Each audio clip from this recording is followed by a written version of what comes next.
আমি শুধু বলতে চাই আগামীর বাংলাদেশটা কেমন হবে। আমি বলি আরেকটা লড়াই হবে ইনশাআল্লাহ। একটা লড়াই হয়েছে ফ্যাসিবাদের বিরুদ্ধে, আরেকটা লড়াই হবে দুর্নীতির বিরুদ্ধে ইনশাআল্লাহ। এই দুর্নীতির মূল উৎপাটন করার জন্য যা দরকার, আমরা তারুণ্য এবং যৌবনের শক্তিকে একত্রিত করে সেই লড়াইয়েও ইনশাআল্লাহ আমি জয় লাভ করব। প্রিয় ভাইরা,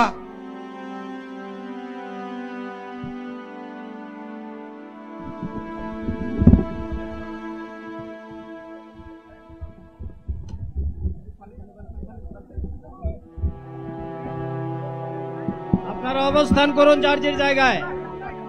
আপনাদের সবকিছু দেখার জায়গা স্থান পরিবর্তন করবেন না, সবাই জায়গায় থাকেন, সবাই তার নিজ নিজ জায়গায় অবস্থা গ্রহণ করেন,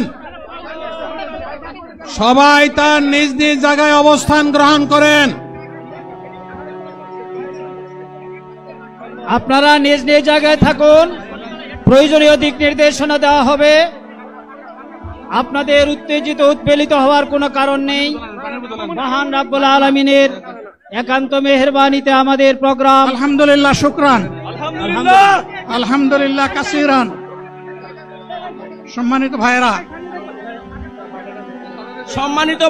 আপনারা সম্মানিত ভাইরা, আল্লাহ রাব্বুল আলামিনের রসের মেহমানিতে এই গরমের সদরে মাহফিল মুহতারাম আমিরে জামাত অচিরেই সুস্থ হয়ে যাবেন ইনশাআল্লাহ।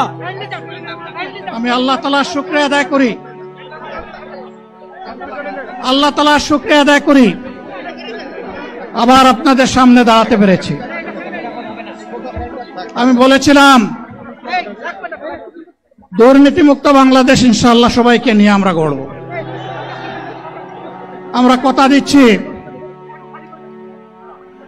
বাংলাদেশ জামাত ইসলামী যদি আল্লাহ তাআলার মেহেরবানি এবং সরকার জনগণের ভালোবাসা নিয়ে সরকার গঠন করে, তাহলে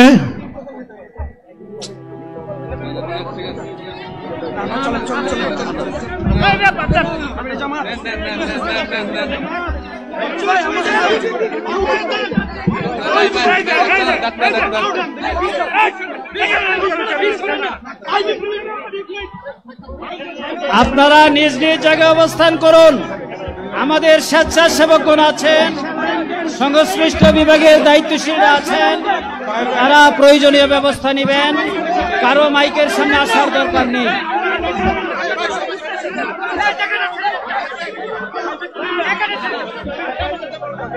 আপনারা অবস্থান করুন নিজ নিজ জায়গায়।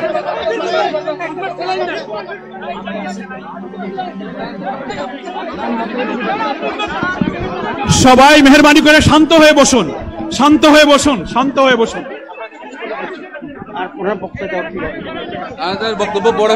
আপনারা সকলে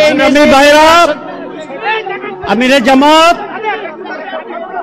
একটুখানি অসুস্থ হয়েছেন, গরমের কারণে হয়েছে, কিন্তু উনি বারবারই চেষ্টা করছিলেন বক্তব্য দেওয়ার জন্য। ডাক্তাররা বলছেন ওনার আর বক্তব্য রাখা ঠিক হবে না।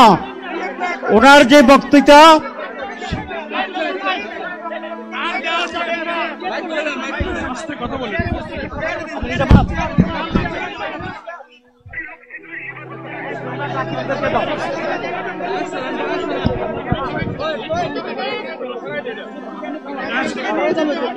আপনারা নিজ নিজ আসনে উপবেশন করুন। সংগঠনের দায়িত্বশীলগণ প্রয়োজনীয় দিক নির্দেশনা দিবেন। আপনাদেরকে নিজ নিজ জায়গায় অবস্থান করার জন্য অনুরোধ করা হচ্ছে। দেন না এখানে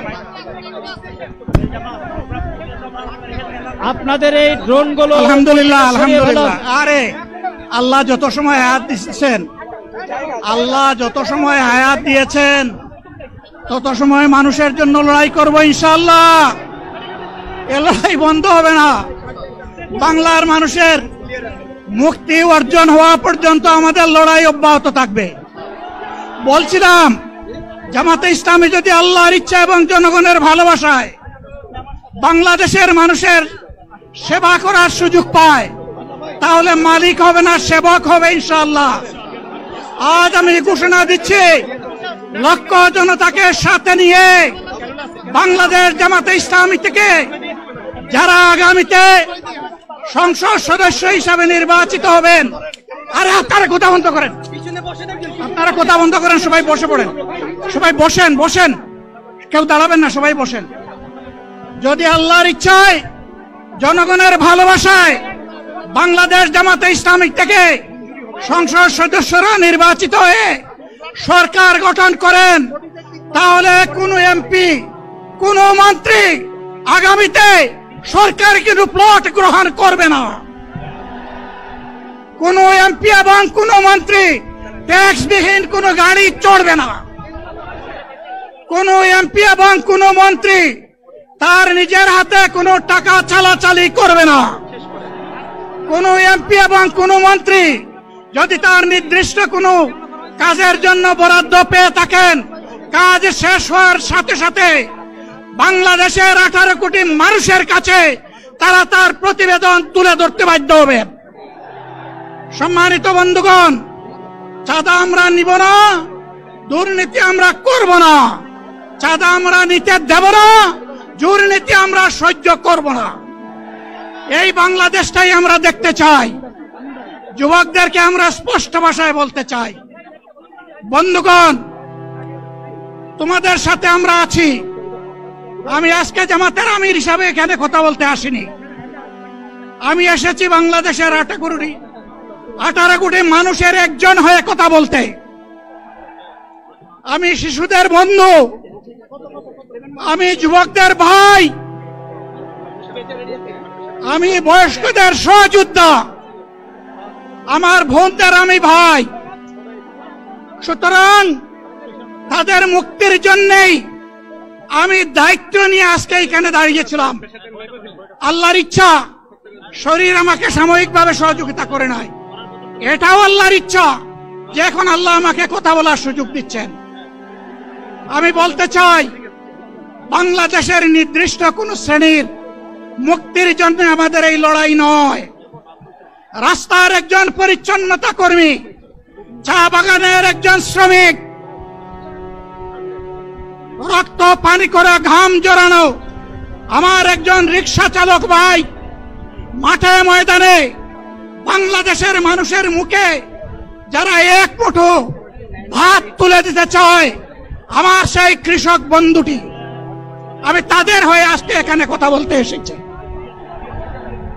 আমি কোন অভিজাত শ্রেণীর হয়ে এখানে কথা বলতে আসিনি।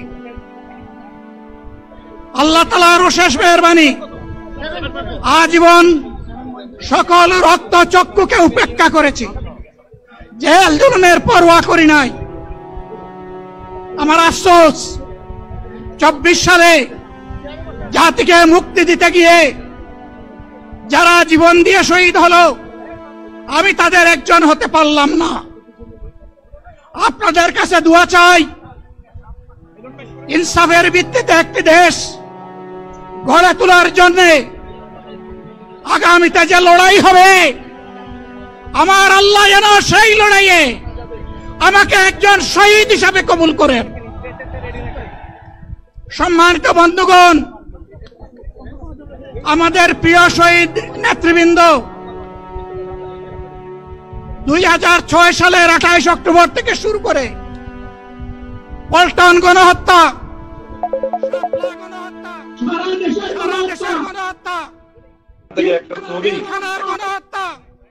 24-এর গণহত্যা, এই গণহত্যা যারা করেছে তাদের সকলের বিচার বাংলাদেশের মাটিতে নিশ্চিত করতে হবে। এদের বিচারের দৃশ্যমান প্রক্রিয়া শুরু না করা পর্যন্ত পুরানা ব্যবস্থাপত্রে বাংলাদেশ আর চলবে না। এতগুলা মানুষ এমনি এমনি জীবন দেয় নাই, জীবন দিয়েছে জাতির মুক্তির জন্য।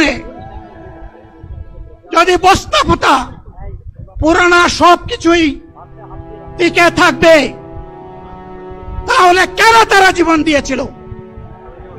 যারা ওই বস্তাপচা ব্যবস্থাপনায় বাংলাদেশকে আবার গড়তে চান, তাদেরকে আমরা বলি, জুলাই যুদ্ধ করে যারা জীবন দিয়েছে আগে তাদের জীবনটা ফেরত এনে দেন।